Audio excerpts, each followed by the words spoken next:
Hey cuties, it's your girl Vanessa.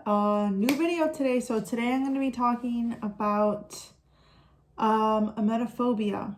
So trigger warning, this does have to do with like body dysmorphia, phobias, throwing up, blah blah blah. All right, so let's get started. So basically I just wanted to talk about this phobia that I have. It's called emetophobia, and it started when I was 13. So for those of you who don't know, emetophobia is the fear of throwing up, the fear of vomiting, the fear of gagging. And so when I was in 8th grade, I think it was around 8th grade, I just my mom was making something, it was flautas, and I just had way too many. Like I had a ton. Like I was just putting them away. And I remember I had like a cheerleading competition the next day that I missed, and I'll tell you why. So I just ate so much. Like I think usually like now like the most that I could eat is maybe 3 or 4, but like I want to say I had like 10. Like I had a lot for like and I was a 13-year-old. Like it was a lot.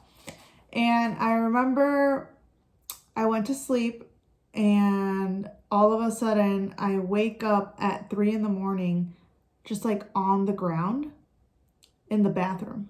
So my room, this is not my parents' house, so like my room is right next to the bathroom, but like I don't remember getting up to go to the bathroom. I just remember hearing myself fall like super loud, and I get up and I'm in the bathroom, and I just feel so gross that I like get to the toilet, and I'm just like vomiting profusely. Like it won't stop.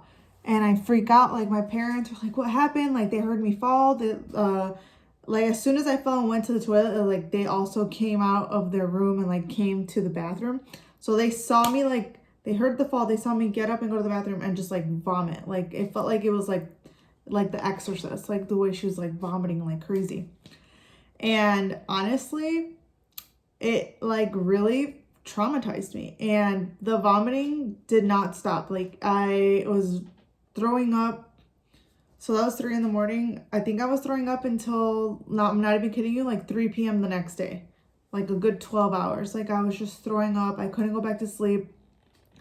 And I think by the time I got to like the morning, like my mom would try to give me something like crackers or something, and I just like kept throwing everything up, and honestly like it truly traumatized me, and it really freaked me out. And I didn't like realize that like it like traumatized me to the fact that like now I have a fear of it, but it's actually very intense. And so that happened when I was 13, and I'm 29 right now. Hold on. Alexa, what's 29 minus 13? 29 minus 13 is 16. So, sorry, I'm not that good at math. So 16 years that I've gone without throwing up at all. And so that one event is what caused my emetophobia. And it also caused a lot of other stuff in my life. So for example, it's probably one of the big reasons why I'm not a drinker. Like I'll drink casually, but like I've never like blacked out. I've never gotten blackout drunk. And the reason for that is, well, one, it doesn't sound appealing. I like being in control of my body. And that day that I was throwing up so much, I just did not feel in control. And the age of 13 is also when I got diagnosed with PTSD anxiety. And so I just think that I was dealing with so much that like any form of autonomy that I had, like me being in control of my body, is when I felt safe. Because like sometimes a panic attack would happen. I'm like, I don't feel in control of my body. Or like that time I threw up, like I just was craving my autonomy, and like I wanted to feel like I was in control. And when I was dealing with that, I didn't feel in control. And so that's a reason why I don't drink that much, because I don't want to get drunk to the point where I throw up or pass out. I know a lot of people throw up because like, oh, I drink so much, and they throw up and they talk about it so casually, and I'm just like, oh my God, like that's crazy. Like I could not imagine being in that position. And it's also a huge reason why like I struggle with my body dysmorphia. And I just feel like since that day, my relationship with food just has not been the best. I don't have an eating disorder, but I do have disordered eating. Like I just don't have a good relationship with food. Obviously I could never be bulimic because I'm afraid to throw up, so that's not a thing for me.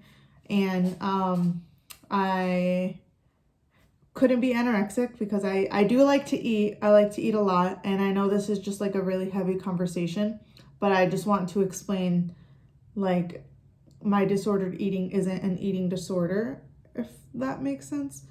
But yeah, I just have like a tricky like relationship with food, uh to the point where like I just obsess over it a lot. Like I'm very obsessive over it.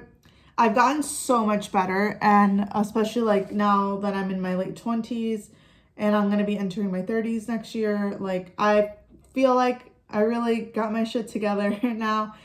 But it's just something that like is hard for me. I have good days and bad days, and essentially it's like I know when to stop eating because like I try not, I don't want to feel full, because if I feel full, I feel like I'm going to throw up, and that scares the crap out of me.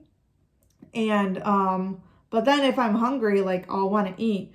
But then it just got to the point where it's like, oh, you shouldn't have that, like you're going to gain so much weight. Or you, I don't know, I just started getting like very like really obsessive over what I would eat, and like a whole bunch of thoughts of like, oh, I shouldn't do this, I shouldn't do that, I should do this, I should do that, instead of just like, I deserve nutritious food, or I deserve to live in a happy and healthy body, or like just, I think I just like was really driven by my body dysmorphia, that I didn't really stop to think and like celebrate my body for everything it's done for me, and just like really approve of myself and love myself. And I would say I'm a pretty confident person, but there are moments where I just like have these like really intense insecurities that can like I obsess over.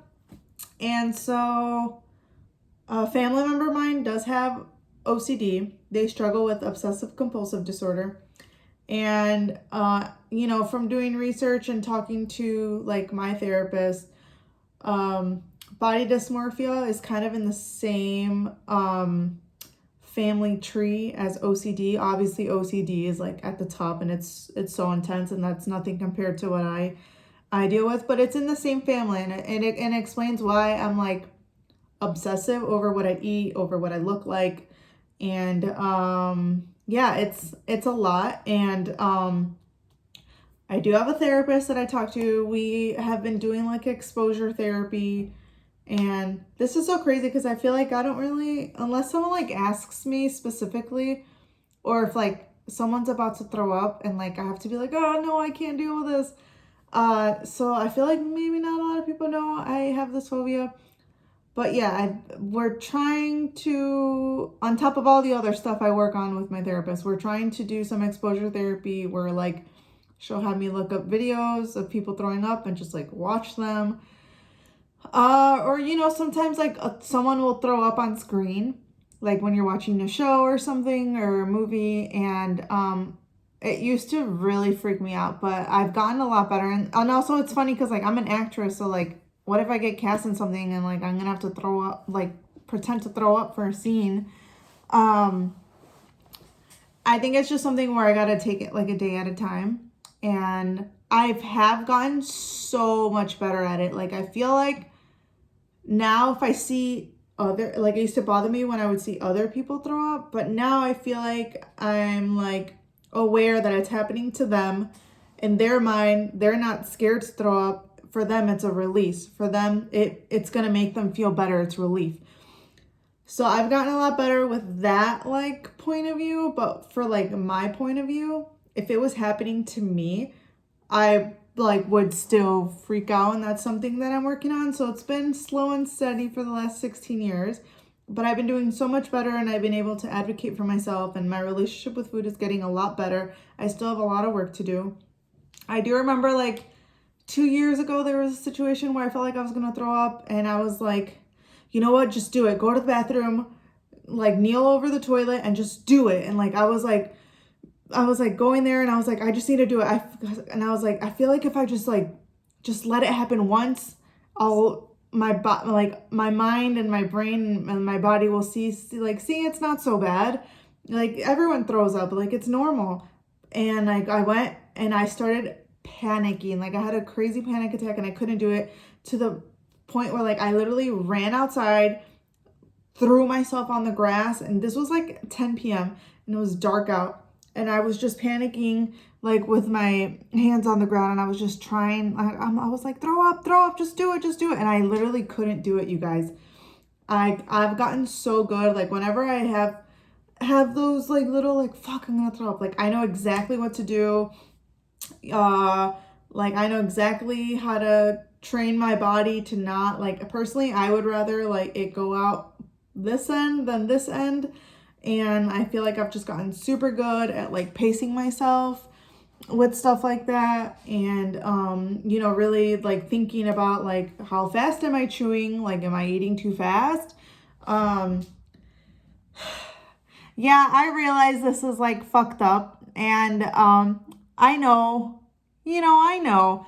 And I'm chatting with, my therapist knows about it, and it's something I'm working on. And I guess I've never heard of anybody else having emetophobia. Like I know other people have it, but I personally don't know anyone.